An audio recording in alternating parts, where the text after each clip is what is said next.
ಪರಮಾತ್ಮನ ಗುಣಗಳನ್ನು ಉಪಾಸನೆ ಮಾಡುವಾಗ ಒಂದು ಸಂಶಯ ಬರ್ತದೆ.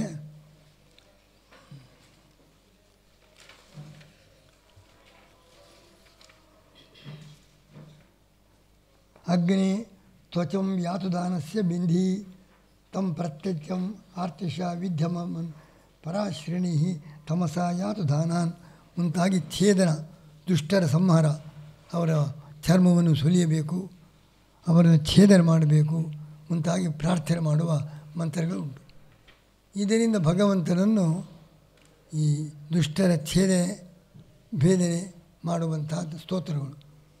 ಅದರಿಂದ ಸ್ತೋತ್ರ ಮಾಡಿದರೆ ನಮಗೂ ಕೂಡ ನಮ್ಮ ಯಾರು ಶತ್ರುಗಳಿದ್ದಾರೆ ಅವರ ಛೇದನ ಹಿಂಸ ಮುಂತಾದ ಕಾರ್ಯ ಆಗ್ತದೆ. ಅದಕ್ಕೋಸ್ಕರ ಅದನ್ನು ಎಲ್ಲರೂ ಮಾಡಬಹುದೋ ಹೇಗೆ ಅಂತ, ಈ ಮೋಕ್ಷಕ್ಕೋಸ್ಕರ ಅಲ್ಲ, ಇದರ ಲೌಕಿಕ ಫಲಕ್ಕೋಸ್ಕರ ಅದು ಬೇಕಾಗಿದೆ.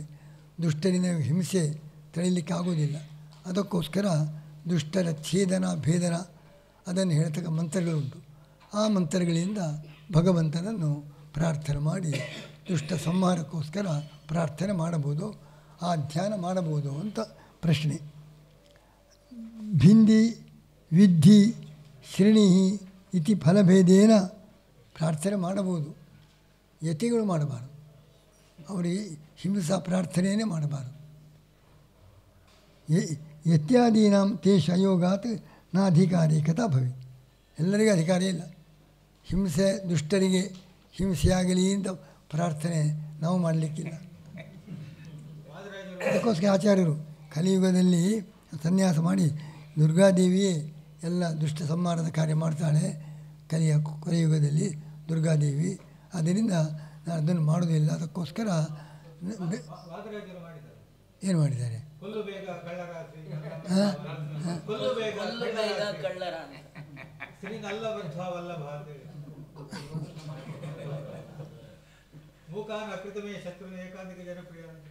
ಅದು ಅದು ಮೂಕಾನಕೃತ ಹೇಳಿ ಅವನಿಗೆ ನಮಗೆ ತೊಂದರೆ ಕೊಡದಂತೆ ಮಾಡಿದರು, ಅಷ್ಟೇ, ನಿಷ್ಕ್ರಿಯಗೊಳಿಸಿದರು. ಅದು ಬೇರೆ, ಹಿಂಸೆ ಅಲ್ಲ.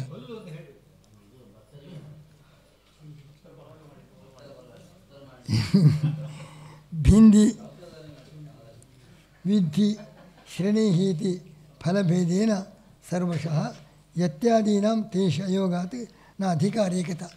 ಈ ಹಿಂಸಾ ಪ್ರಾರ್ಥನೆಯಲ್ಲಿ ಎಲ್ಲರಿಗೂ ಅಧಿಕಾರ ಇಲ್ಲ.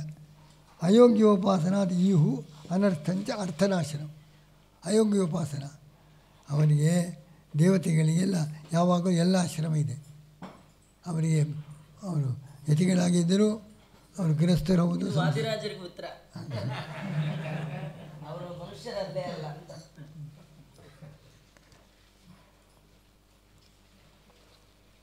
ಅಯೋಗ್ಯೋಪಾಸನಾದಿಯು ಅನರ್ಥಂಚ. ಅದರಿಂದ ಇಷ್ಟಾರ್ಥ ನಾಶ, ಅನರ್ಥ ಪ್ರಾಪ್ತಿ, ಇಷ್ಟಾರ್ಥ ನಾಶ. ಅದರಿಂದ ಯತಿಗಳನ್ನು ಬಿಟ್ಟು ಉಳಿದವರಿಗೆ ಮಾತ್ರ ಸ್ವಯಂ ಹಿಂಸೆ ಮಾಡಲಿಕ್ಕಿಲ್ಲ, ಪ್ರಾರ್ಥನಾನುಭವದ ದುಷ್ಟ ಹಿಂಸೆಯಾಗಲಿ ಅಂತ ಪ್ರಾರ್ಥನೆಯನ್ನು, ಆ ಧ್ಯಾನವನ್ನು ಇತರರು ಮಾಡ್ಬೋದು, ಸರ್ವಾಧಿಕಾರಿಗೆ ಅಲ್ಲ ಅಂತ.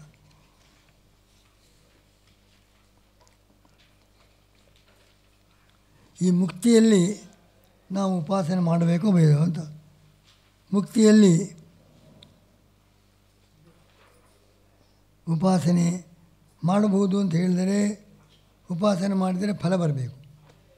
ಮುಕ್ತಿಯಲ್ಲಿ ಉಪಾಸನೆ ಮಾಡಿ ಫಲ ಪಡೆದರೆ ಅಪೂರ್ಣತ, ಮುಕ್ತಿ ಪೂರ್ಣ ಆಗಿಲ್ಲ. ಮುಕ್ತಿಯಲ್ಲಿ ಮತ್ತೆ ಅಪೇಕ್ಷೆ ಇರಬಾರದು. ಮುಕ್ತಿಯಲ್ಲಿ ಅವನು ಉಪಾಸನೆ ಮಾಡಿ ಫಲ ಪಡೆದರೆ ಮುಕ್ತಿಯಲ್ಲಿ ಪೂರ್ಣತ ಇಲ್ಲ ಅಂತ ಆಯಿತು.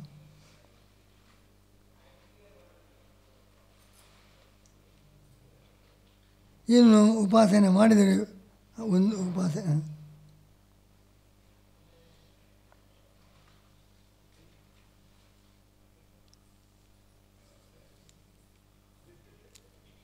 ಇನ್ನು ಉಪಾಸನೆ ಮಾಡಿ ಇನ್ನೊಂದು ದೋಷ, ವಿಧಿಬದ್ಧಾದ ಉಪಾಸನೆ ಮಾಡಬೇಕು ಅಂತ ವಿಧಿಯನ್ನು ಒಳಗಾದ, ಸಂಸಾರದ ತುಲ್ಯ ಆಯಿತು. ಮೋಕ್ಷಕ್ಕೂ ಸಂಸಾರಕ್ಕೂ ಏನು ವ್ಯತ್ಯಾಸ?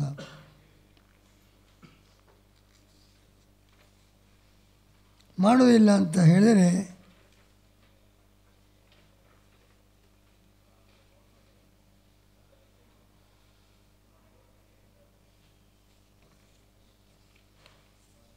ಅದಕ್ಕೆ ಹೇಳ್ತಾರೆ, ಮುಕ್ತಾಭೀಕುರುವಂತಿ ಸ್ವೇಚ್ಛೆಯ ಉಪಾಸನೆ.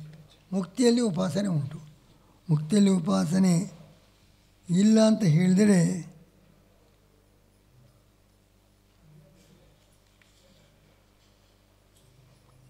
ಉಪಾಸನೆ ಇಲ್ಲ ಅಂತ ಹೇಳಿದ ದೋಷ ಏನು? ಅದು ಪೂರ್ವಪಕ್ಷಿಷ್ಟೇ. ಮುಕ್ತಿಯಲ್ಲಿ ಉಪಾಸನೆ ಇಲ್ಲ. ಉಪಾಸನೆ ಮಾಡಿದರೆ ಒಂದು ಫಲ ಬರ್ತದೆ, ಅಪೂರ್ಣತಾ ಬರ್ತದೆ, ಮತ್ತು ವಿಧಿಬದ್ಧತ್ವೇನ ಸಂಸಾರ. ಮುಕ್ತಿಯಲ್ಲಿ ಉಪಾಸನೆ ಬೇಡ ಅಂತ. ಅದಕ್ಕೆ ಮುಕ್ತಿಯಲ್ಲಿ ಉಂಟು. ನಿಯತ ಸ್ವಾಧ್ಯಾಯಾನಂತರಂ ಸ್ವೇಚ್ಛೆಯ ಕುಶಗ್ರಹಣ ಸ್ತುತಿ ಉಪಗಾವನವದೇವ ಮೋಕ್ಷೆ ಉಪಾಸನಾದಿ. ಅದಕ್ಕೆಂದರೆ ಬ್ರಹ್ಮಯಜ್ಞಾದಿಗಳು ಮುಗಿದ ಮೇಲೆ ಮಂತ್ರ ಸಾಮಾಧ್ಯಯನ ಮಾಡ್ತಾರೆ. ನಿಯಮೇನ ಮಾಡಬೇಕಾದ ಯಜ್ಞ ಬ್ರಹ್ಮಯಜ್ಞ ಮುಗಿದ ಮೇಲೂ ಕೂಡ ಸ್ವೇಚ್ಛೆಯಿಂದ ಪಾರಾಯಣ ಎಲ್ಲ ಮಾಡಬಹುದು. ಮಾಡಲೇಬೇಕು ಅಂತಿಲ್ಲ, ಆದರೂ ಸ್ವೇಚ್ಛೆಯಿಂದ ಮಾಡ್ತಾರೆ. ನಿಯಮನೇನ ಮಾಡಬೇಕಾದದ್ದು ಬ್ರಹ್ಮಯಜ್ಞ ಮಾಡಿದ ಮೇಲೆ ಐಚ್ಛಿಕ ಪಾರಾಯಣಾದಿಗಳನ್ನು ಮಾಡೋ ಕ್ರಮ ಇದೆ. ಅದು ಕುಶಾಸ್ತರಣ ಮತ್ತು ಮಂತ್ರ ಪಠಣ ಇದರ ಕಣ್ಣಿದೆ. ಕುಶಾಚ್ಛಂದ ಸ್ತುತಿ ಉಪಗಾನವತ್, ಕುಶಾಚ್ಛಾದನ ಮಾಡಿ ಸ್ತೋತ್ರ ಮತ್ತು ಸಾಮಗಾನ ಎಲ್ಲ ಮಾಡೋದು ಕಣ್ಣಿದೆ. ಅದು ಮಾಡಲೇಬೇಕು ಅಂತ ನಿಯಮ ಇಲ್ಲ. ಬ್ರಹ್ಮೆಯಿಂದ ಮಾಡಲೇಬೇಕು. ಅದು ಮಾಡಿದ ಮೇಲೆ ಪಾರಾಯಣ ಐಚ್ಛಿಕ ಮಾಡ್ತಾರೆ. ಅದರಿಂದ ಮೋಕ್ಷ ಬಂದ ಮೇಲೂ ಕೂಡ ನಿಯಮ ಇಲ್ಲ ಮಾಡಲೇಬೇಕು ಅಂತ, ಆದರೂ ಧ್ಯಾನ ಮಾಡ್ತಾರೆ. ಸುಮ್ಮನೆ ಯಾಕೆ ಕಾಲಕ್ಷೇಪ ಮಾಡಲಿಕ್ಕೆ ಅವರಿಗೆ ಇಷ್ಟ ಇಲ್ಲ. ಮಾಡಬೇಕು ಅಂತಿಲ್ಲ, ಮಾಡಿದರೆ ಫಲವಿಲ್ಲ, ಆದರೂ ಭಗವದ್ಭಕ್ತಿ ಅವರಿಗೆ ಉಂಟು, ಧ್ಯಾನ ಮಾಡ್ತಾ ಇರ್ತಾರೆ. ಅದು ಆನಂದ. ಆ ಧ್ಯಾನವು ಕೂಡ ಅವರಿಗೆ ಆನಂದವೇ, ಶ್ರಮ ಏನಿಲ್ಲ ಅಲ್ಲಿ. ಅದು ಅವರ ಸ್ವಯಂ ಇಚ್ಛೆಯಿಂದ ಮಾಡೋದು. ಅದು ಒಂದು ವಿಧಿಗೆ ಬಂಧನಕ್ಕೆ ಒಳಪಟ್ಟು ಮಾಡುವುದಲ್ಲ. ಅದರಿಂದ ಫಲ ಇಲ್ಲ. ಅವರು ಆನಂದ ಅನುಭವಿಸ್ತಲೇ ಇದ್ದಾರೆ. ಫಲಪ್ರಾಪ್ತಿ ಇಲ್ಲ, ಅಪೂರ್ಣದಕ್ಕೂ ಅವಕಾಶ ಇಲ್ಲ, ಮತ್ತು ವಿಧಿ ಬಂಧನಕ್ಕೂ ಅವಕಾಶ ಇಲ್ಲ. ಸ್ವೇಚ್ಛೆಯಿಂದ ಮಾಡೋದು.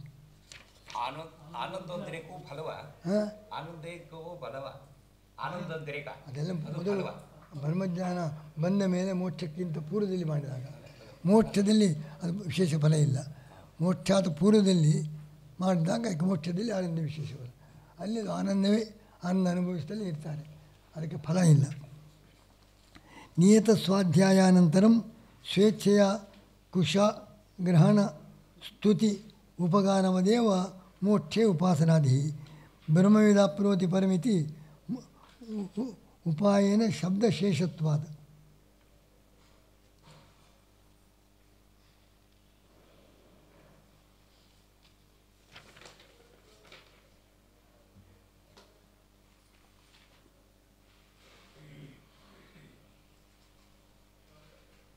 ಎಲ್ಲ ಉಪಾಸನಾ ವಿಧಿ ಮೋಕ್ಷವಾಕ್ಯಕ್ಕೆ ಶೇಷ, ಮೋಕ್ಷಕ್ಕೆ ಅಂಗ.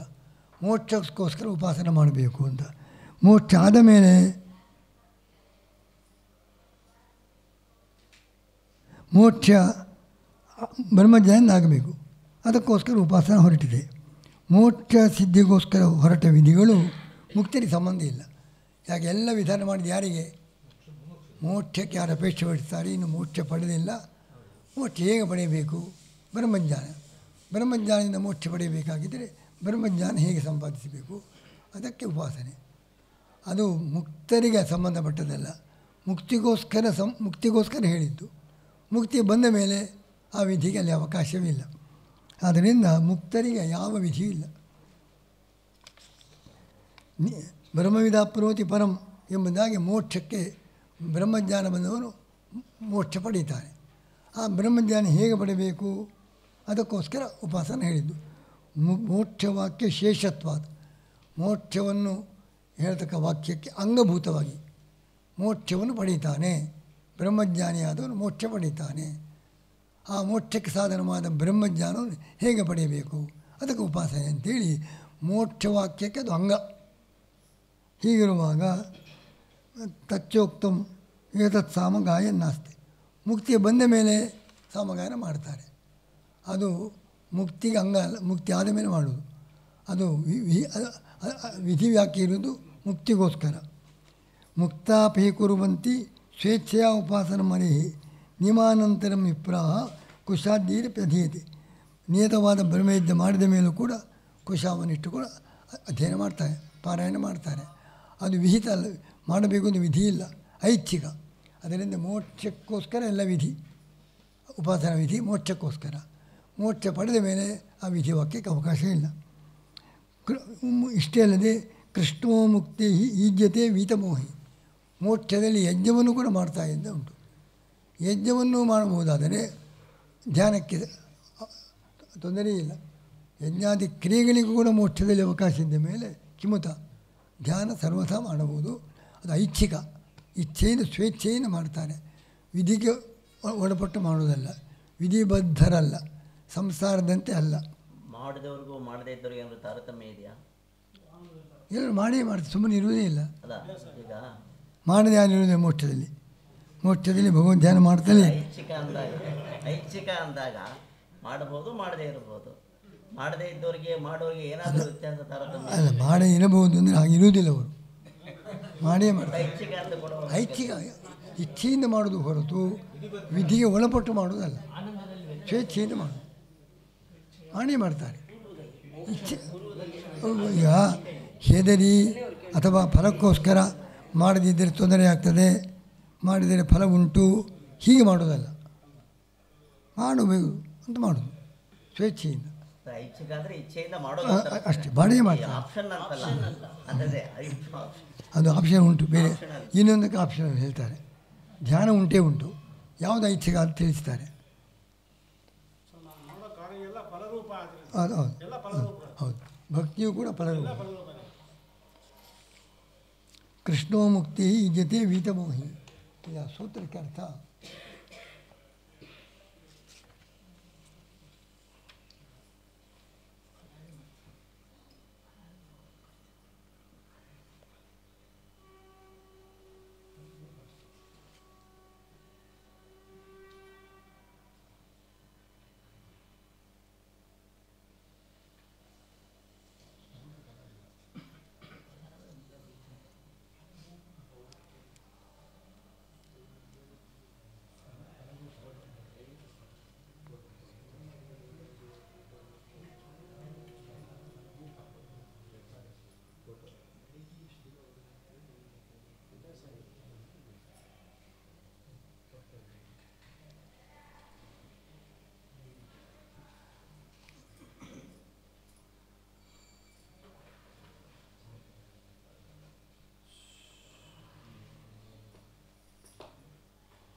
ಉಪಾಯನ ಶಬ್ದ, ಉಪಾಯನ ಅಂದರೆ ಅಯನೇನ ಜ್ಞಾನೇನ ಉಪಾಯನ, ಜ್ಞಾನದಿಂದ ಬ್ರಹ್ಮನ ಸಮೀಪಕ್ಕೆ ಹೋಗುವುದು ಉಪಾಯನ. ಉಪಾಯನ ಶಬ್ದಕ್ಕೆ ಅರ್ಥ ಅದು ಇದರಲ್ಲಿ ಬರೆದಿದ್ದಾರೆ, ಮತ್ತು ಎಲ್ಲಿ ಬರೆದಿಲ್ಲ. ಇದು ತತ್ವದೀಪಿಕ.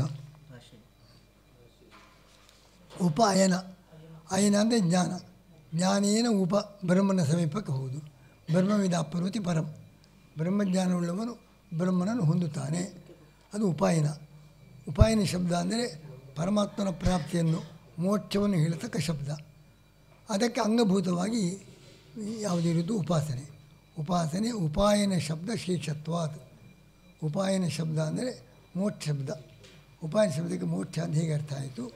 ಅಯನೇನ ಜ್ಞಾನದಿಂದ ಪರಮಾತ್ಮನ ಸಮೀಪವನ್ನು ಹೊಂದುವುದು, ಅದನ್ನು ಹೇಳ್ತಕ್ಕದ್ದು ಶಬ್ದ ಮೋಕ್ಷವಾಕ್ಯ. ಆ ಮೋಕ್ಷವಾಕ್ಯಕ್ಕೆ ಅಂಗ ಯಾವುದು? ಉಪಾಸನೆ. ಅದು ಮೋಕ್ಷಕ್ಕೋಸ್ಕರ ಉಪಾಸನೆ. ಅದು ಮುಕ್ತನಾದವನಿಗೆ ಆ ನಿರ್ಬಂಧ ಇಲ್ಲ, ವಿಧಿ ಇಲ್ಲ. ಉಪಾಯನ ಶಬ್ದ ಶೇಷತ್ವಾತ್.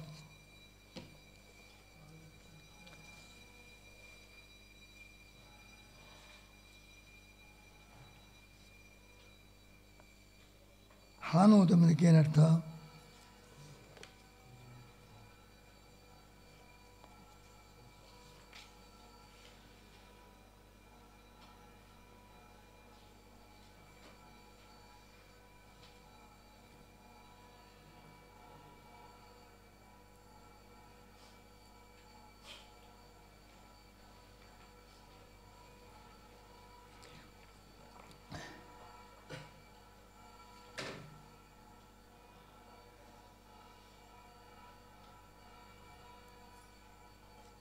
ಸಂಸಾರ ಹಾನಿ ಆಗುವವರೆಗೆ ಉಪಾಸನೆ ಮಾಡಬೇಕು. ಹಾನೂತು ಸಂಸಾರ ಹಾನಿಯಾದ ಮೇಲೆ ಬೇಕಾಗಿಲ್ಲ.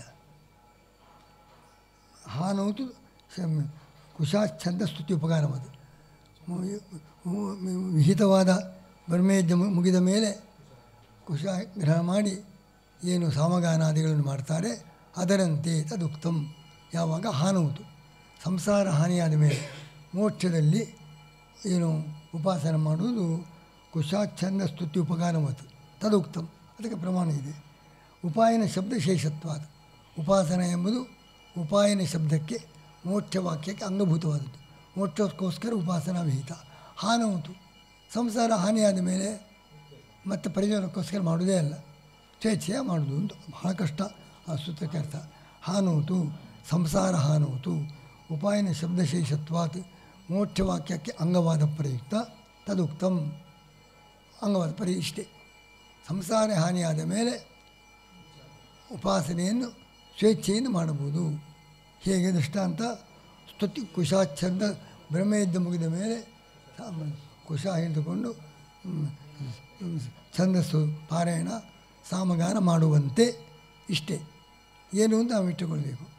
ಉಪಾಸನೆ ಎಂಬುದು ಅದರಂತೆ ಐಚ್ಛಿಕ. ಸಂಸಾರ ಹಾನಿಯಾದ ಮೇಲೆ ಯಾಕೆ ಉಪಾಯನ ಶಬ್ದಶೇಷತ್ವಾತ್ ಅದು ಮೋಕ್ಷವಾಕ್ಯಕ್ಕೆ ಅಂಗ, ಮೋಕ್ಷಕ್ಕೋಸ್ಕರ ಇದ್ದದ್ದು. ಮೋಕ್ಷ ಆದ ಮೇಲೆ ಪ್ರಯೋಜನಕ್ಕೋಸ್ಕರ ಮಾಡಬೇಕಾದ ಅಗತ್ಯ ಇಲ್ಲ, ಅದು ಐಚ್ಛಿಕ ಅಂಥೇಳಿ ಸ್ವಲ್ಪ ಸ್ವಲ್ಪ ಮಾತ್ರ ಹೇಳಿದ್ದಾರೆ, ಸೂಚನೆ ಮಾತ್ರ ಕೊಟ್ಟಿದ್ದಾರೆ. ಸಂಸಾರ ಹಾನಿಯಲ್ಲಿ ಮೋಕ್ಷ ವಾಕ್ಯಕ್ಕೆ ಅದು ಅಂಗಭೂತವಾದ ಪ್ರಯುಕ್ತ ತದುಕ್ತಂ. ಆಗಿ ಶ್ರುತಿ ಹೇಳಿದೆ ಯಾವುದರಂತೆ ಬ್ರಹ್ಮಯಜ್ಞ ಮುಗಿದ ಮೇಲೆ ಸ್ತೋತ್ರಗಾನ ಮಾಡುವಂತೆ. ಇಷ್ಟೆಷ್ಟೇ ಹೇಳಿ, ಉಳಿದದನ್ನು ನಾವು ಸೇರಿಸಿಕೊಳ್ಬೇಕು. ಮೋಕ್ಷ ಬಂದ ಮೇಲೆ ಉಪಾಸನೆ ಎಂಬುದು ಸ್ವೇಚ್ಛೆಯಿಂದ ಮಾಡತಕ್ಕದ್ದು. ಯಾಕೆ ಉಪಾಸನೆ ಎಂಬುದು ಮೋಕ್ಷವಾಕ್ಯಕ್ಕೆ ಅಂಗಭೂತವಾಗಿದೆ. ಮೋಕ್ಷ ಬಂದ ಮೇಲೆ ಉಪಾಸನಾ ವಿಧಿ ಇಲ್ಲ. ದೃಷ್ಟಾಂತ ಕುಶಾಚ್ಛಂದ ಸ್ತುತಿ ಉಪಕಾರಮದು. ಅದಕ್ಕೆ ಪ್ರಮಾಣ ಶ್ರುತಿ ಪ್ರಮಾಣ. ಯಾವ ಆ ಸ್ತುತಿ ಯಾವುದು?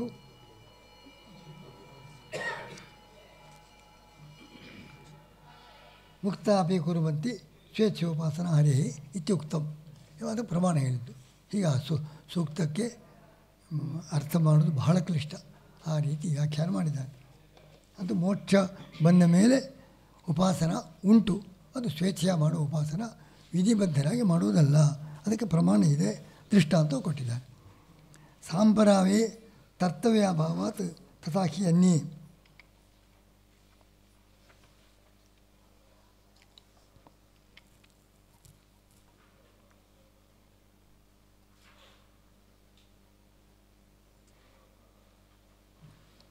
ಈಗ ಮೋಕ್ಷ ಬಂದಾಗಿದೆ. ಮೋಕ್ಷ ಬಂದ ಮೇಲೆ ವಿಧಿ ಇಲ್ಲ, ಆದರೆ ಸ್ವೇಚ್ಛೆಯ ಅಲ್ಲ, ಪ್ರಯೋಜನ ಉಂಟು, ಅನಿಷ್ಟ ನಿವೃತ್ತಿಗೋಸ್ಕರ ಅಂತ ಮಧ್ಯದಲ್ಲಿ ಶಂಕ. ಅದಕ್ಕೆ ನಿಷ್ಫಲ ಯಾರೂ ಮಾಡಲಿಕ್ಕೆ ಸಾಧ್ಯವಿಲ್ಲ. ಏನಾದರೂ ಫಲ ಇದೆ, ಅದಕ್ಕೋಸ್ಕರ ಅನಿಷ್ಟ ಪರಿಹಾರಕ್ಕೋಸ್ಕರ ಮೋಕ್ಷದಲ್ಲಿ ಉಪಾಸನೆ ಮಾಡ್ತಾರೆ. ಅನಿಷ್ಟ ಬರಬಾರದು. ಇಷ್ಟಪ್ರಾಪ್ತಿ ಆಯಿತು, ಮುಂದೆ ಯಾವುದು ಅನಿಷ್ಟ ಬಂದರೆ ಅದು ಯಾವುದು ಬಾರದಂತೆ ತಡೆಯಲಿಕ್ಕೆ ಉಪಾಸನೆ ಮಾಡ್ತಾ ಇರ್ತಾರೆ. ಸುಮ್ಮನೆ ಮಾಡೋದಲ್ಲ. ಒಂದು ಪ್ರಯೋಜನ ಇಲ್ಲದೆ ಯಾರೂ ಕಾರ್ಯ ಮಾಡೋದಿಲ್ಲ. ಅದರಿಂದ ಪ್ರಯೋಜನ ಉಂಟು. ಮುಕ್ತಿ ಬಂದಾಗಿದೆ, ಮುಂದೆ ಅನಿಷ್ಟ ಯಾವುದು ಬರಬಾರದು, ಅದು ತಡೆಯಲಿಕ್ಕೋಸ್ಕರ ಉಪಾಸನೆ ಮಾಡ್ತಾ ಇರ್ತಾರೆ. ಅನಿಷ್ಟ ಬಂದರೆ ಅದು ಮುಕ್ತಿನೇ ಅಲ್ವಲ್ಲ.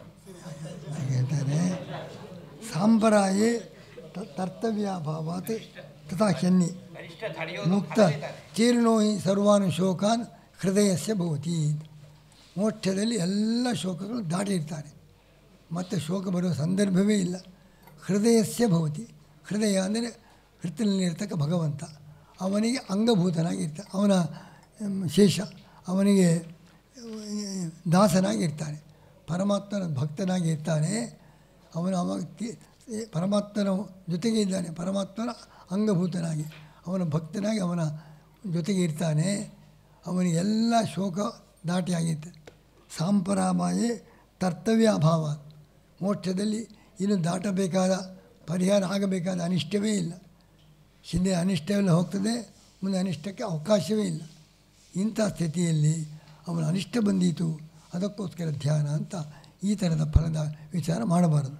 ಸಾಂಪರಾಯಿ ಮೋಕ್ಷ. ಸಂಪ್ರಾಯ ಅದು ನಿರ್ವಚನ ಹೇಗೆ ಸರ್? ಹ್ಞೂ ಸಂಪ್ರಾಯ ಸಾಂಪ್ರಾಯ. ಸಾಂಪ್ರಾಯ ಅಂದರೆ ಮೋಕ್ಷ. ಮೋಕ್ಷಕ್ಕೆ ಸಾಂಪ್ರಾಯ ಅಂತ ರೂಢಿ ಉಂಟು. ರೂಢಿ ಹೌದು. ಕಾಟಕೋಪನಿಷತ್ತಲ್ಲಿ ಪ್ರಯೋಗ ಉಂಟು. ಸಾಂಪ್ರಾಯ ಮೋಕ್ಷ. ಭಗವಂತ ಸಾಧನಭೂತವಾಗಿರ್ತಾನೆ ಭಗವಂತ ಆ ಮೋಕ್ಷಕ್ಕೆ. ಸಂಪ್ರಾಯ ಅಂದರೆ ಮೋಕ್ಷದಲ್ಲಿ ಕರ್ತವ್ಯ ಪರಿಹಾರ ಮಾಡಬೇಕಾದ ಅನಿಷ್ಟವೇ ಇಲ್ಲ. ಎಲ್ಲ ಅನಿಷ್ಟ ಪರಿಹಾರ ಆಗಿದೆ. ಸಂಪ್ರಾಯ ಅನ್ನುವಂಥದ್ದೇ ಶಬ್ದ ಮೋಕ್ಷ ಅಂತ ಅರ್ಥ. ಮೋಕ್ಷದಲ್ಲಿ ಕರ್ತವ್ಯವೇ ಇಲ್ಲ, ಇನ್ನು ಪರಿಹಾರ ಆಗಬೇಕಾದ ಅನಿಷ್ಟ ಇಲ್ಲ. ತೀರ್ಣೋ ಹಿ ಸರ್ವಾನ್ ಎಲ್ಲ ಶೋಕಗಳು ದಾಟಿರ್ತಾನೆ. ಅಂಥ ಸಂದರ್ಭದಲ್ಲಿ ಅವನಿಗೆ ಅನಿಷ್ಟ ಪರಿಹಾರಕ್ಕೋಸ್ಕರ ಧ್ಯಾನ ಮಾಡಬೇಕಾಗಿಲ್ಲ ಅಂತ ಸೂತ್ರಕ್ಕೆ ಅರ್ಥ. ಸ್ಥಿತಪ್ರಜ್ಞತ್ವಂ ಆಪ್ತಾಯಿ ಜ್ಞಾನೇನ ಪರಮಾತ್ಮನಃ ಬ್ರಹ್ಮಲೋಕಂ ಗತ ಸರ್ವೇ ಬ್ರಹ್ಮಣಾ ಚ ಪರಂಗತಃ ತೀರ್ಣ ಕರ್ತವ್ಯ ಭಾಗಶ್ಚ ಸ್ವೇಚ್ಛೆಯ ಉಪಾಸತೆ ವರಂ. ಈ ರೀತಿಯಾಗಿ ಇನ್ನೂ ಪ್ರಮಾಣ ಉಂಟು ಅದಕ್ಕೆ. ತೀರ್ಣ ಕರ್ತವ್ಯ ಭಾಗ ಪರಿಹಾರ ಮಾಡಬೇಕಾದ ಅನಿಷ್ಟ ಎಲ್ಲ ಹೋಗಿ ಅವರು ಸ್ವೇಚ್ಛೆಯ ಉಪಾಸತೆ, ಹೊರತು ಅನಿಷ್ಟ ನಿವೃತ್ತಿಗೂ ಅಲ್ಲ ಮತ್ತು ಸುಖ ಪ್ರಾಪ್ತಿಗೂ ಅಲ್ಲ. ಕೇವಲ ಇಚ್ಛೆಯಿಂದ ಅವರು ಉಪಾಸನೆ ಮಾಡ್ತಾರೆ. ಮತ್ತು ಇಷ್ಟೇ ಅಲ್ಲ, ಕರ್ಮಾನುಷ್ಠಾನವೂ ಉಂಟು. ಹೆಜ್ಜೆ ಆಗದೆ ಕರ್ಮಾನುಷ್ಠಾನ ಮಾಡ್ತಾರೆ. ಛಂದತಃ ಉಭಯ ಅವಿರೋಧ. ಯಾಕೆಂದರೆ ಅವರಿಗೆ ಸ್ವೇಚ್ಛೆಯ ಕುರುವಂತೆ ನವ ಮಾಡ್ತಾರೆ, ಮಾಡದೇ ಇರಬಹುದು, ಮಾಡದಿರುವ ಧ್ಯಾನ ಮಾಡ್ತಾರೆ. ಯಾಕೆ? ಬಂಧ ಪ್ರತ್ಯವಾಯ ಎರಡೂ ಇಲ್ಲ. ಕರ್ಮ ಮಾಡಿಲ್ಲ, ಪ್ರತ್ಯವೇ ಇಲ್ಲ. ಮಾಡಬೇಕು ಅಂತ ವಿಧಾನ ಇಲ್ಲ. ವಿಧಾನ ಇದ್ದರೆ ಮಾಡಬೇಕು, ಮಾಡಿಲ್ಲ ಪ್ರತ್ಯವಾಯ ಇಲ್ಲ, ಮಾಡಲಿಲ್ಲ. ಮಾಡದೇ ಇರಬಹುದು, ಮಾಡದಿದ್ದರೆ ಸಂಧ್ಯಾ ವಂದನೆ ಮಾಡಿಲ್ಲ, ಪ್ರತ್ಯವಾಯ ಉಂಟು. ಈಗ ಬಂಧವೂ ಇಲ್ಲ, ಪ್ರತ್ಯವಾಯೂ ಇಲ್ಲ. ಕರ್ಮಾನುಷ್ಠಾನ ಅದು ಐಚ್ಛಿಕ. ಐಚ್ಛಿಕ ಇದು, ಅದು ಮಾಡಿಯೇ ಮಾಡ್ತಾರೆ ಸ್ವೇಚ್ಛೆಯಿಂದ. ಇಲ್ಲಿ ಮಾಡ್ತಾರೆ, ನಿಯಮ ಇಲ್ಲ. ಮಾಡಬಹುದು, ಮಾಡದೇ ಇರ್ಬೋದು. ಸ್ವೇಚ್ಛೆಯ ಕುರುವಂತಿ ನವ ಐಚ್ಛಿಕವಾದ ಇದು ಆಪ್ಷನಲ್. ಮಾಡ್ತಾರೆ, ನಿಯಮ ಇಲ್ಲ. ಮಾಡಬಹುದು, ಮಾಡದೇ ಇರಬಹುದು. ಛಂದತಃ ಉಭಯ ಅವಿರೋಧ. ಅವರಿಗೆ ಬಂಧ ಪ್ರತ್ಯವಾಯ ಎರಡೂ ಇಲ್ಲ. ಸಂಸಾರ ಅಭ್ಯಾಸ ಆಗಿರುತ್ತಲ್ಲ ಸ್ವಾಮಿ, ಸಂಸಾರ ಅಭ್ಯಾಸ ಆಗಿರುತ್ತೆ ಉಪಾಸನೆ ಮಾಡಿ, ಅದು ಹಾಗೆ ಅಲ್ಲೂ ಮಾಡ್ತಾರೆ. ಬಂಧ ಪ್ರತ್ಯವಾಯ ಭಾವೈ ಅವರಿಗೆ ಭಕ್ತಿ ಇದ್ದದೇ ಮಾಡ್ತಾರೆ. ಪರಮಾತ್ಮನ ಪ್ರೇಮ. ಇನ್ನು ಯಾಕೆಂದರೆ ಬಂಧ ಪ್ರತ್ಯವಾಯ ಇಲ್ಲದೆ ಇದ್ದರೆ ಅಭಾವ. ಬಂಧ ಪ್ರತ್ಯವಾಯ ಇಲ್ಲ ಅಂತಾದರೆ ಮೋಕ್ಷಕ್ಕೆ ಸಾರ್ಥಕತ್ವ. ಗತೇ ಅರ್ಥವತ್ವ ಅನ್ಯಥಾ ಹಿ ವಿರೋಧ. ಅದು ಮೋಕ್ಷವೇ ಆಗಲಿಕ್ಕಿಲ್ಲ. ಬಂಧ ಪ್ರತ್ಯವಾಯ ಎರಡು ಇಲ್ಲ ಅಂತಾದರೆ ಮತ್ತು ಮೋಕ್ಷ. ಈ ಮೋಕ್ಷ ಅದು ಹೆಸರೇ ಅಲ್ಲ. ಮೋಕ್ಷಸ್ಯ ಅರ್ಥವತ್ವ ಗತೇ ಅರ್ಥವತ್ವ ಬಂಧ ಪ್ರತ್ಯವಾಯ ಅಭಾವೇ ಉಭಯತ. ಬಂಧ ಪ್ರತ್ಯವಾಯ ಇಲ್ಲ ಅಂತಾದರೆ ಗತೇ ಅರ್ಥವತ್ವ ಉಭಯತ. ಬಂಧ ಇರಬಾರ್ದು, ಪ್ರತ್ಯವಾಯ ಇರಬಾರ್ದು. ಹಾಗೆ ಮಾತ್ರ ಮೋಕ್ಷಕ್ಕೆ ಅರ್ಥವತ್ವ. ಅನ್ಯಥಾ ವಿರೋಧ. ಬಂಧ ಪ್ರತ್ಯವಾಯ ಇದ್ದರೆ ಅದು ಮೋಕ್ಷವೇ ಆಗಲಿಕ್ಕೆ ಸಾಧ್ಯವಿಲ್ಲ. ಕದಾಚಿತ್ ಕರ್ಮ ಕುರುವಂತಿ, ಕದಾಚಿತ್ ನೈವ ಕುರುವತಿ. ಮೋಕ್ಷದಲ್ಲಿ ನಿತ್ಯಜ್ಞಾನ ಸ್ವರೂಪತ್ವಾತ್ ನಿತ್ಯಂ ಧ್ಯಾಯಂತಿ ಕೇಶವ. ಅವರು ಜ್ಞಾನ ಸ್ವರೂಪ, ಧ್ಯಾನ ಮಾತ್ರ ನಿತ್ಯ. ಇದು ಮಾಡ್ತಾರೆ, ಮಾಡದಿರಬಹುದು. ತೀರಿನ ತತ್ವಭಾಗಾಗಿ ಪ್ರಾಪ್ತಾನಂದ ಪರಾತ್ಮನ. ಪರಮಾತ್ಮದಲ್ಲಿ ಆನಂದ ಪ್ರಾಪ್ತಿಯಾಗಿದೆ. ತೀರಿನ ಕರ್ತವ್ಯ ಭಾಗ ದಾಟುವುದನ್ನೇ ದಾಟಿಯಾಗಿದೆ. ಪ್ರತ್ಯವಾಯಸ್ಯ ಬಂಧಸ್ಯಾಪಿ ಅಭಾವಾತ್ ಸ್ವೇಚ್ಛೆಯ ಭವೇತ್. ಪ್ರತ್ಯವಾಯವಿಲ್ಲ, ಬಂಧವೂ ಇಲ್ಲ. ಪ್ರತ್ಯವಾಯ ಬಂಧ ಇದ್ದರೆ ಮೋಕ್ಷವೇ ಇಲ್ಲ ಅದು ಎಂಬುದಾಗಿ ಎಲ್ಲ ಸಮಸ್ಯೆ ಪರಿಹಾರ ಮಾಡಿದ್ದಾರೆ.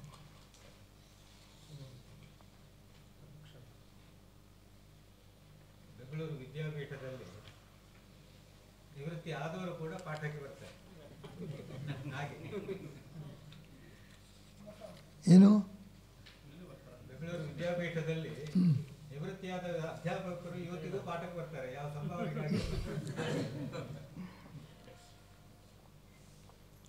ಉಪಪನ್ನ ತಲ್ಲಕ್ಷಣಾರ್ಥ ಉಪಲಬ್ಧಿ ಲೋಕವತ್. ಇದೆಲ್ಲ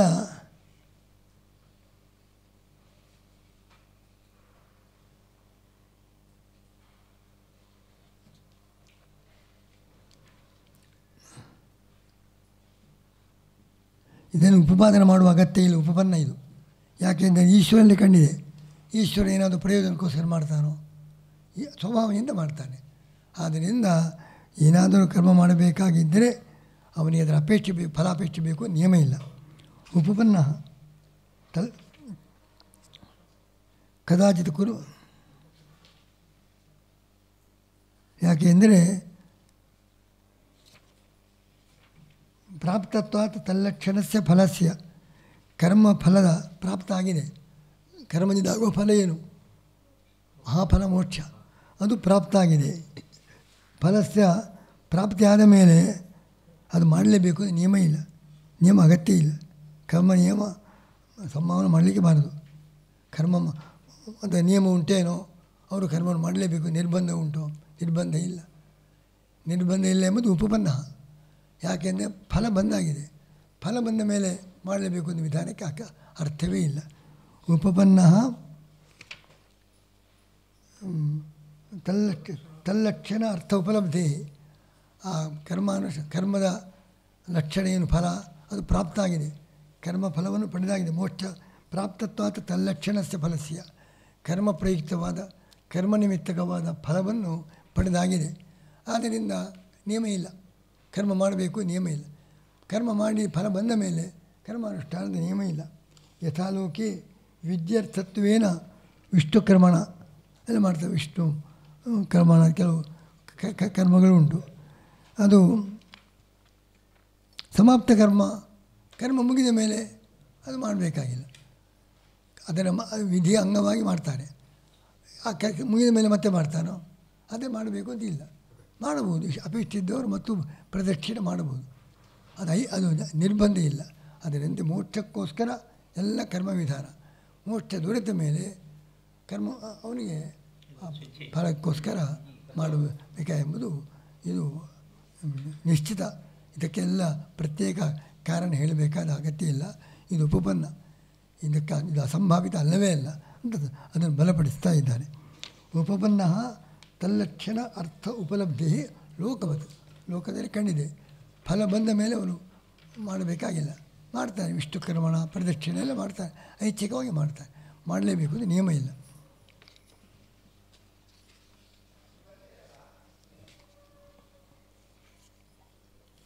ಇನ್ನು ಬ್ರಹ್ಮಜ್ಞಾನ ಬಂದ ಮೇಲೆ ಮೋಕ್ಷ ಎಲ್ಲರಿಗೂ ದೊರೆಯುತ್ತದೋ ಇಲ್ಲವೋ ಅಂತ ಅದೊಂದು ಸಂಶಯ. ಮೋಕ್ಷ ಬ್ರಹ್ಮಜ್ಞಾನ ಬಂದ ಮೇಲೆ ಕೆಲವರು ಮೋಕ್ಷ ಆಗದೆ ಉಳಿಯುವ ಸಂದರ್ಭ ಉಂಟು.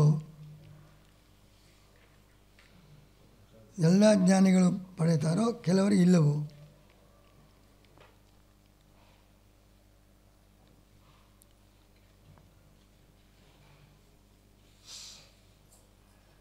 ಈ ಉಪಾಸನೆಯಲ್ಲಿ ಎಲ್ಲರಿಗೂ ಗುಣಜ್ಞಾನ ಬಂದರೂ ಉಪಾಸನೆ ಕೆಲವರಿಗೆ ಮಾತ್ರ, ಎಲ್ಲರಿಗೂ ಉಂಟು. ವೇದಗಳಿಂದ ಗುಣಜ್ಞಾನ ಪಡೆಯಬಹುದು. ಉಪಾಸನೆ 4 ಗುಣ, ಇಷ್ಟೇ ಗುಣ ಅಂತ ಅವರ ಯೋಗ್ಯತಾ ಪ್ರಕಾರ ಅಲ್ಲಿ ವ್ಯವಸ್ಥೆ ಉಂಟು. ಹೇಗೆ ಉಪಾಸನೆಯಲ್ಲಿ ಗುಣಜ್ಞಾನ ಬಂದ ಮೇಲೂ ಕೂಡ ಎಲ್ಲ ಗುಣಗಳು ಉಪಾಸನೆ ಎಲ್ಲರಿಗೂ ಇಲ್ಲ. ಅದರಂತೆ ಬ್ರಹ್ಮಜ್ಞಾನ ಬಂದರೂ ಕೂಡ ಮೋಕ್ಷ ಎಲ್ಲರಿಗೂ ಆಗಬೇಕಾಗಿಲ್ಲ. ಕೆಲವರು ಮೋಕ್ಷ ಆಗದೇ ಇರ್ಬೋದು. ಎಲ್ಲ ಗುಣಗಳ ಜ್ಞಾನ ಪಡೆದರೂ ಉಪಾಸನೆ ಕೆಲವರಿಗೆ ಮಾತ್ರ ಹೌದು ಅಲ್ವೋ? ಅದೇ ರೀತಿ ಬ್ರಹ್ಮಜ್ಞಾನ ಬಂದರೂ ಕೂಡ ನಮಗಿಲ್ಲ, ಅವರಿಗೆ ಮಾತ್ರ ಅಂತ ಅಲ್ಲಿ ವ್ಯವಸ್ಥೆ ಇರಬಹುದು. ಯೋಗ್ಯತಾ ವ್ಯತ್ಯಾಸದಿಂದ ಬ್ರಹ್ಮಜ್ಞಾನ ಬಂದ ಮೇಲೆ ಯಾರಿಗೆ ಯೋಗ್ಯತಾ ಇಲ್ಲವೋ ಅವರಿಗೆ ಮೋಕ್ಷ ಇಲ್ಲ. ಗುಣಜ್ಞಾನ ಮಾತ್ರ, ಧ್ಯಾನಕ್ಕೆ ಅವಕಾಶ ಇಲ್ಲ. ಧ್ಯಾನ ಮಾಡಿ ಬ್ರಹ್ಮಜ್ಞಾನ ಬಂದರೂ ಮೋಕ್ಷಕ್ಕೆ ಅವಕಾಶ ಇಲ್ಲ ಅಂತಾಗಬಹುದು ಅಂತ ಒಂದು. ಅದರಿಂದ ನಮಗೆ ಮೋಕ್ಷಕ್ಕೋಸ್ಕರ ಪ್ರಯತ್ನ ಮಾಡಲಿಕ್ಕೆ ಅಷ್ಟು ಧೈರ್ಯ ಬರುವುದಿಲ್ಲ. ಅದಕ್ಕೆ ಹೇಳ್ತಾರೆ, ಅನಿಯಮ ಸರ್ವೇಷಾಂ ಅವಿರೋಧಾತ್ ಛಂದಾನುಮಾನಾಭ್ಯಾಂ. ಅನಿಯಮ ಅಂತ ಇಟ್ಕೊಳ್ಬೇಕು. ಅನಿಯಮ ಉಪಸಂಹಾರದಲ್ಲಿ ನಿಯಮನ ಉಂಟು. ಕೆಲವರಿಗೆ ಮಾತ್ರ ಧ್ಯಾನ, ಕೆಲವರಿಗೆ ಇಲ್ಲ ಅಂತ. ಅದರಿಂದ ಅಂತ ನಿರ್ಬಂಧ ಇಲ್ಲ. ಎಲ್ಲರಿಗೂ ಅನಿಯಮ, ಕೆಲವರಿಗೆ ಮಾತ್ರ ಅಂತ ನಿರ್ಬಂಧ ಇಲ್ಲ. ಸರ್ವೇಷಾಂ ಬ್ರಹ್ಮಜ್ಞಾನ ಬಂತು ಮೋಕ್ಷ ಗ್ಯಾರಂಟಿ. ಜ್ಞಾನ ಬಂದ ಮೇಲೆ ಧ್ಯಾನಕ್ಕೆಲ್ಲಕ್ಕೆ ಅವಕಾಶ ಇಲ್ಲ ಅಂತ ಕೆಲವು ಪ್ರಮಾಣ ಉಂಟು. ಇಲ್ಲಿ ಹಾಗೆ ಪ್ರಮಾಣ ಇಲ್ಲ. ಬ್ರಹ್ಮಜ್ಞಾನ ಬಂದರೆ ಎಲ್ಲರಿಗೂ ಮೋಕ್ಷವೇ ಅಂತ ಸ್ಪಷ್ಟಪಡಿಸ್ತಾರೆ.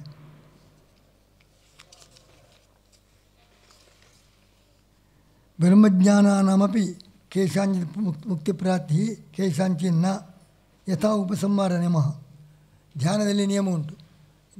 ಧ್ಯಾನ ಬಂದರೂ ಎಲ್ಲರೂ ಧ್ಯಾನ ಮಾಡಬೇಕಾಗಿಲ್ಲ, ಕೆಲವರಿಗೆ ಮಾತ್ರ ಧ್ಯಾನದ ಅಧಿಕಾರ, ಎಲ್ಲರಿಗಿಲ್ಲ ಅಂದಿದ್ದ ಹಾಗೆ ಬ್ರಹ್ಮಜ್ಞಾನ ಬಂದ ಮೇಲೆ ಕೂಡ ಮೋಕ್ಷ ಕೆಲವರಿಗೆ ಮಾತ್ರ, ಎಲ್ಲರಿಗಿಲ್ಲ ಅಂತ ಈ ಥರದ ನಿಯಮ ಇಲ್ಲ, ನಿರ್ಬಂಧ ಇಲ್ಲ.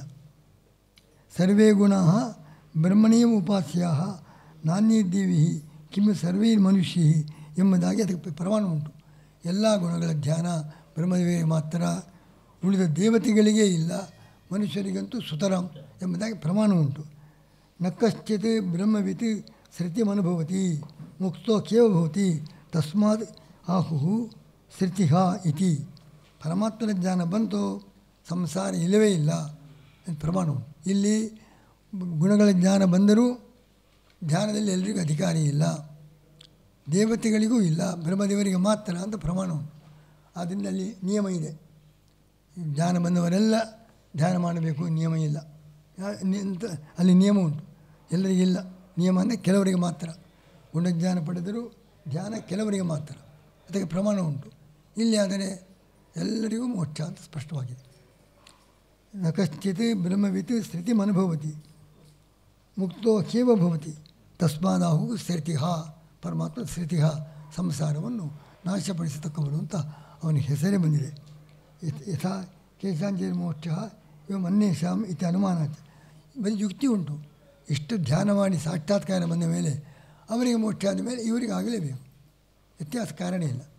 ಅಲ್ಲಿ ಆದರೆ ಪ್ರಮಾಣ ಉಂಟು. ಎಲ್ಲರಿಗೂ ಧ್ಯಾನ ಇಲ್ಲ, ಗುಣಗಳ ಜ್ಞಾನ ಇದ್ದರೂ ಅದರ ಧ್ಯಾನ ಕೆಲವರಿಗೆ ಮಾತ್ರ ಅಂತ ಪ್ರಮಾಣ ಉಂಟು. ಇಲ್ಲ ಅಂತ ಅದು ಕೆಲವರಿಗೆ ಮಾತ್ರ ಮೋಕ್ಷ ಬ್ರಹ್ಮಜ್ಞಾನ, ಕೆಲವರಿಗೆ ಮೋಕ್ಷ ಇಲ್ಲ ಅಂತ ಪ್ರಮಾಣವೇ ಇಲ್ಲ. ಯುಕ್ತಿಯಿಂದ ನೋಡಿದರೆ ಬ್ರಹ್ಮಜ್ಞಾನ ಪಡೆದ ಮೇಲೆ ಉಳಿದವರಿಗೆ ಮೋಕ್ಷ ಆದಂತೆ ಇವರಿಗೆ ಆಗಬೇಕು. ಯುಕ್ತಿಯೂ ಅನುಗುಣವಾಗಿದೆ, ಪ್ರಮಾಣವೂ ಇದೆ. ಆದ್ದರಿಂದ ಬ್ರಹ್ಮಜ್ಞಾನ ಬಂದ ಮೇಲೆ ಮೋಕ್ಷದ ವಿಷಯದಲ್ಲಿ ಸಂಶಯ ಪಡುವುದು ಬೇಡ ಅಂತ ಧೈರ್ಯ ಹುಟ್ಟಿಸಿದ್ದಾರೆ.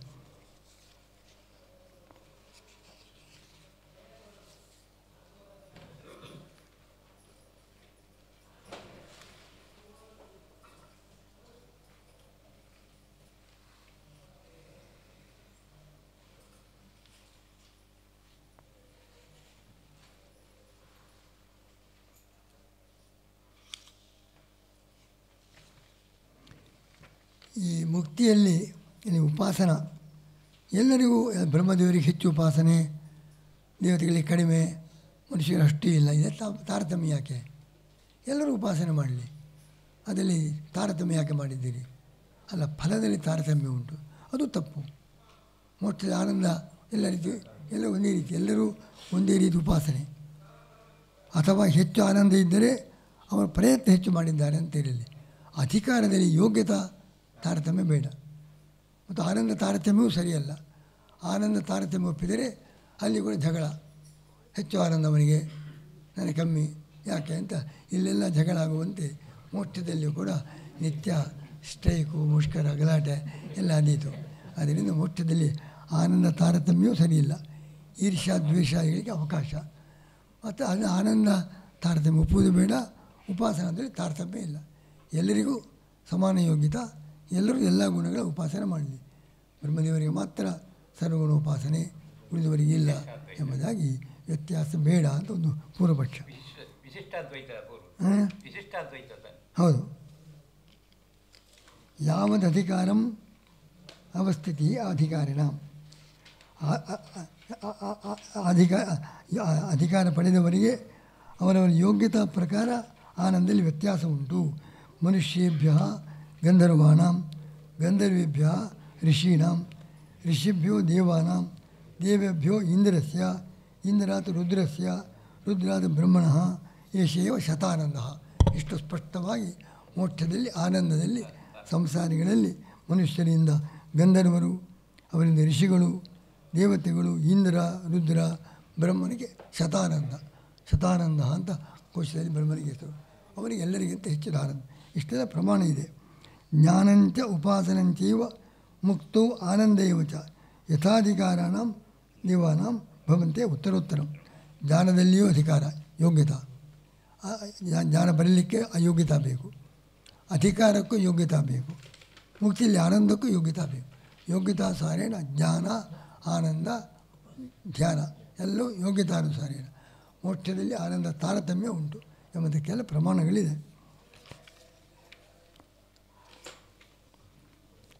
ಹಾಗಾದರೆ ಎಲ್ಲರಿಗೂ ಆನಂದದಲ್ಲಿ ವ್ಯತ್ಯಾಸ ಇದ್ದರೆ ಮೋಕ್ಷದಲ್ಲಿಯೂ ಕೂಡ ಘರ್ಷಣೆಗೆ ರಾಗದ್ವೇಷಾದಿಗಳಿಗೆ ಅವಕಾಶ ಉಂಟು ಅಂತ ಪ್ರಶ್ನೆ. ಅದಕ್ಕೆ ಉತ್ತರ ಅಕ್ಷರಧಿಯ ಅಂತ ಅವಿರೋಧ ಸಾಮಾನ್ಯ ತದ್ಭಾವಾಭ್ಯಾಂ.